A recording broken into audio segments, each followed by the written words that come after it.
নমস্কাৰ বন্ধুসকল, welcome to my YouTube channel Assam career update. আজি পুনৰ আপোনালোকৰ বাবে বহুত ভাল খবৰ আহি গ'ল। জুলাই মাহৰ শেষ সুবিধা আহিছে 2025 বৰ্ষৰ কাৰণে গ্ৰেড 3 আৰু গ্ৰেড 4 লেভেলৰ ভেকেঞ্চি আপোনালোকে দেখিবলৈ পাব। টোটেল 7350টাকৈ ভেকেঞ্চি মুকলি কৰিছে। প্ৰায় 3 পৰা 4টা বিভাগৰ ভেকেঞ্চি আপোনালোকৰ বাবে লৈ আনিছোঁ।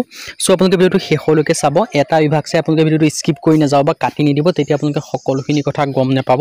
চ' নতুনকৈ চাকৰি আছে 2025 বৰ্ষৰ কাৰণে অসমৰ সকলোৰে বাবে চাকৰি আছে। চ' কেনেদৰে আবেদনসমূহ কৰিব পাৰিব, কোনটো পদৰ ক্ষেত্ৰত কিমানকৈ এজ ক্ৰাইটেৰিয়া বিচাৰিছে, কোৱালিফিকেশ্যন বিচাৰিছে, এই সকলোখিনি কথা এই ভিডিঅ'ৰ যোগে আপোনালোকৰ আলোচনা কৰা হ'ব। চ' আপোনালোকে ভিডিঅ'টো শেষলৈকে চাব।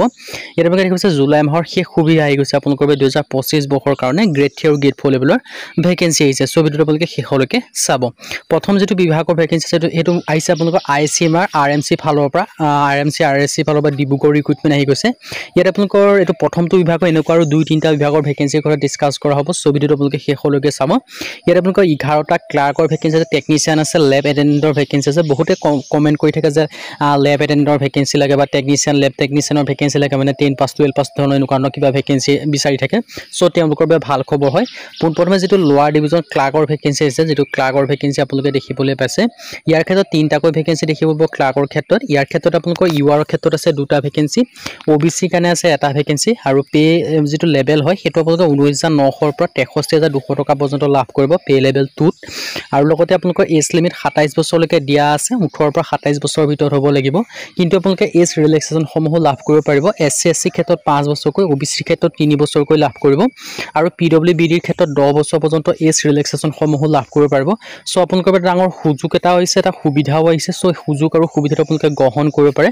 যদি আপোনালোকে আবেদনসমূহ কৰিম বুলি ভাবি আছে, তেন্তে ভেকেঞ্চিকেইটাৰ ক্ষেত্ৰত আবেদনসমূহ কৰি ল'ব পাৰিব। আৰু আপাৰ ডিভিজন ক্লাৰ্কৰ ভেকেঞ্চি আছে, নাম্বাৰ অফ পোষ্ট আছে 1টাকৈ দেখিব পাৰিছে। ইয়াৰ ক্ষেত্ৰত UR কেটেগৰীৰ ক্ষেত্ৰত 1টা আছে। পে মেট্ৰিক্স আপোনালোকৰ 7 CPC লাভ কৰিব। 25,000 পৰা আপোনালোকে এডুকেশ্যন কোৱালিফিকেশ্যনো লাভ কৰিব পাৰে, দেখিব পাৰিছে। ডিগ্ৰী পাছ কৰিলে আপোনালোকে আবেদনসমূহ কৰি ল'ব পাৰিব। টেকনিচিয়ান আপোনালোকে দেখিব পাইছে পোষ্ট আছে 4টা, OBC ক্ষেত্ৰত 3টাকৈ আছে, আৰু SC কেটেগৰীৰ ক্ষেত্ৰত 1টা ৰিজাৰ্ভেশ্যন আছে।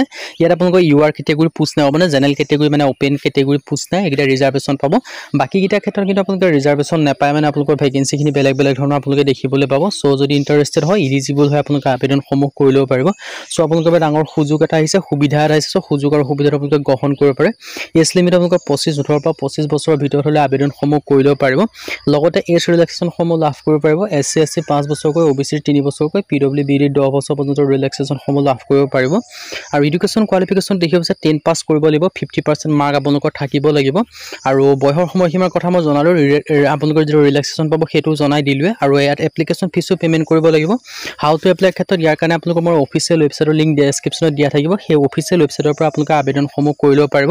আৰু 25 জুলাইৰ পৰা আবেদনসমূহ ষ্টাৰ্ট হৈছে, আৰু ইয়াৰ কাৰণে আপোনালোকৰ 14 আগষ্ট লাষ্ট ডেট হয়, তাৰ আগতে আপোনালোকে আবেদনসমূহ কৰি ল'ব লাগিব। তাৰ পিছৰ যিটো ভেকেঞ্চি মুকলি কৰিছে, সেইটো মুকলি কৰিছে আপোনালোকৰ BSF কনষ্টেবল ৰিক্ৰুটমেণ্ট আছে 2025 বৰ্ষৰ কাৰণে। প্ৰায় 3,588টা কনষ্টেবলৰ ভেকেঞ্চি আপোনালোকৰ বাবে মুকলি কৰি দিছে। চ' যদি আপোনালোকে ইণ্টাৰেষ্টেড হয়, ইলিজিবল হয়, আবেদনসমূহ কৰি ল'ব পাৰিব। ইয়াৰ ক্ষেত্ৰত আপোনালোকৰ 23/8/2025 মানে আগষ্ট মাহৰ 23 তাৰিখে ইয়াৰ কাৰণে লাষ্ট ডেট হয়, তাৰ আগতে আপোনালোকে আবেদনসমূহ কৰি ল'ব লাগিব। চ' ইণ্টাৰেষ্টেড আৰু ইলিজিবল হয় আবেদনসমূহ কৰি ল'ব পাৰে। আৰু ইয়াৰ ক্ষেত্ৰত আপোনালোকে এপ্লাইটো অনলাইন যোগে কৰিব পাৰিব। চ' যদি ইণ্টাৰেষ্টেড হয়, ইলিজিবল হয়, আপোনালোকে আবেদনসমূহ কৰি ল'ব পাৰিব।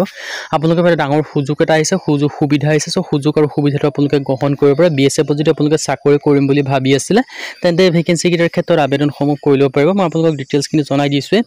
বৰ্ডাৰ চিকিউৰিটি ফালৰ পৰা ভেকেঞ্চিখিনি আহিছে, আপোনালোকক ডিটেইলছখিনি জনাই দিলে। মোড অফ এপ্লিকেশ্যনটো আপোনালোকে ইয়াৰ ক্ষেত্ৰত অনলাইন যোগে আবেদনসমূহ কৰি ল'ব পাৰিব। চ' ডাঙৰ সুযোগ আহিছে, এটা ডাঙৰ সুবিধা বুলিয়ে ক'বলৈ, সেই সুযোগৰ সুবিধাটো আপোনালোকে গ্ৰহণ কৰিব পাৰে। এজ লিমিটটো আপোনালোকৰ 25 বছৰ, 18 পৰা 25 বছৰৰ ভিতৰত হ'লে আবেদনসমূহ কৰি ল'ব পাৰিব। লগতে এজ ৰিলেক্সেশ্যনসমূহ লাভ কৰিব পাৰিব। SC SC ক্ষেত্ৰত 5 বছৰকৈ, OBC ক্ষেত্ৰত 3 বছৰকৈ লাভ কৰিব পাৰিব, আৰু PWBDৰ ক্ষেত্ৰতো পাব। আৰু এডুকেশ্যন কোৱালিফিকেশ্যন মাত্ৰ 10 পাছ হয়। যদি আপোনালোকে 10 পাছ কৰিছে, তেতিয়া আবেদনসমূহ কৰি ল'ব পাৰিব। 10 পাছ 12 পাছৰ বাবে এটা ভাল সুযোগ আহিছে। 10 পাছ বা 12 পাছ যদি কৰিছে, তেতিয়া আবেদনসমূহ কৰিব পাৰিব। যদি আপোনালোকে 10 পাছ কৰিছে, তেতিয়াও আবেদন কৰিব। যদি আপোনালোকে 12 পাছ কৰিছে, তেতিয়াও আবেদনসমূহ কৰি ল'ব পাৰিব। আৰু আদাৰ কোৱালিফিকেশ্যনো কিছুমানত দিয়া আছে, ডিটেইলছখিনি আপোনালোকে চাই ল'ব। চ' ভালদৰে আপোনালোকে এডভাৰটাইজমেণ্টখন চাই মেলিহে আবেদন কৰিব, কিয়নো আপোনালোকৰ সকলোখিনি এডভাৰটাইজমেণ্ট থকা সকলোখিনি ডিটেইলছ এটা ভিডিঅ' ভিডিঅ'ত কোৱাটো সম্ভৱ নহয় সো আপোনালোকে অফিচিয়েল এডভাৰটাইজমেণ্টখন আপোনালোকে ডিটেইলছত চাই ল'ব মই দুইটাৰে এডভাৰটাইজমেণ্ট আৰু এপ্লাই লিংকটো ভিডিঅ' ডেছক্ৰিপশ্যনত দিয়া থাকিব তাত গৈ আপোনালোকে ভালদৰে চাই মেলি যদি আপোনালোকে এলিজিবল হয় ইণ্টাৰেষ্টেড হয় আবেদনসমূহ কৰি দিব পাৰিব সো লাষ্ট ডেট সম্পৰ্কে মই অৱগত আপোনালোকক জনাই লৈ 23 আগষ্টলৈকে আবেদনসমূহ কৰি ল'ব পাৰিব আজি ভিডিঅ' মানে যদি ভিডিঅ' ভাল পালে লাইক কৰিব লগতে চেনেলটো ছাবস্ক্ৰাইব কৰি দিব পাৰে এনেকুৱা ভিডিঅ'সমূহ প্ৰতিদিনে পাই থাকিব আজিলৈকে প্ৰতি ভিডিঅ'ত লগ পাম